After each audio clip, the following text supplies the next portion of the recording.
El 9 de abril de 1948, Bogotá vivió uno de los días más trágicos y violentos de su historia. Ese día fue asesinado el líder político Jorge Eliezer Gaitán, una figura muy importante del Partido Liberal. Su muerte desató una explosión de furia popular que se conoce como el Bogotazo. Gaitán era un político carismático, querido por el pueblo. Se oponía a las élites tradicionales y luchaba por los derechos de los más pobres. Para muchos, él representaba la esperanza de un cambio en Colombia. Era el favorito para ganar las próximas elecciones presidenciales.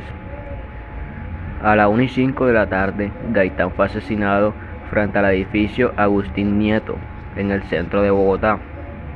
El autor fue un hombre llamado Juan Roa Sierra, aunque todavía hay teoría de que él fue solo un chivo expiatorio.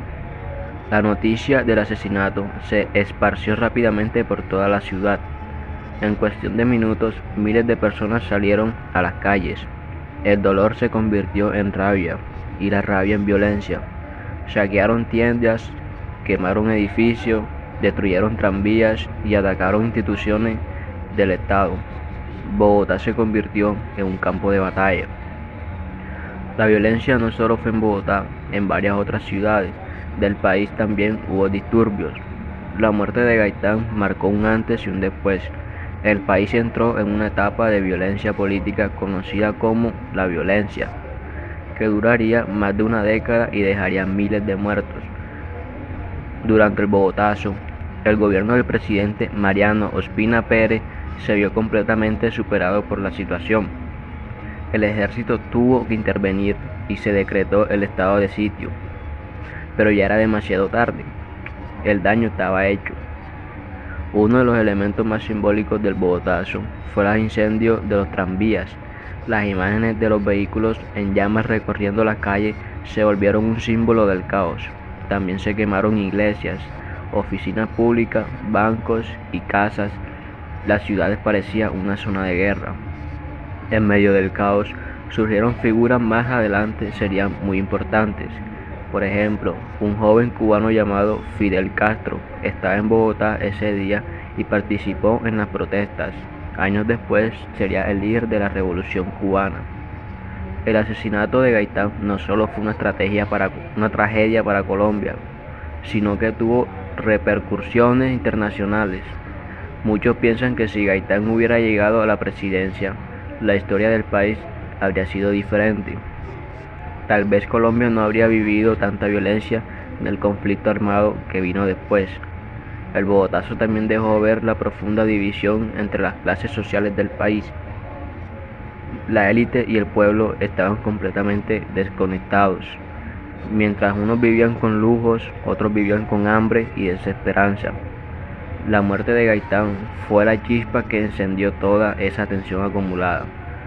Después del Bogotazo, Colombia entró en una larga etapa de violencia entre liberales y conservadores. Miles de personas fueron asesinadas por motivos políticos. La desconfianza, el miedo y el odio se apoderaron de muchas regiones del país. Hoy, más de 70 años después, el Bogotazo sigue siendo un tema que estudia y se recuerda, no solo por la magnitud del evento, sino por la que representa. La explosión del pueblo cuando siente que ha perdido toda esperanza. Recordar el Bogotazo es importante para entender muchos de los problemas que todavía afectan a Colombia: la desigualdad, la falta de oportunidades, la violencia política y la desconfianza hacia las instituciones. Es un recordatorio de lo que puede pasar cuando no se escucha al pueblo, cuando la justicia no se cumple y cuando las tensiones sociales no se resuelven. La historia del Bogotazo no es solo un hecho del pasado, es una advertencia para el futuro. El Bogotazo no solo fue un evento violento, fue también un grito de una sociedad cansada. Las imágenes de la destrucción, los gritos en las calles, el humo que cubría los edificios, todo quedó marcado en la memoria de Colombia. Fue una chispa que encendió décadas de conflicto, y aunque el tiempo ha pasado, el eco de ese día sigue presente en la historia del país. Así terminó aquel día trágico, pero su impacto sigue vivo. El Bogotazo fue más que una revuelta, fue el inicio de una nueva etapa en la historia de Colombia.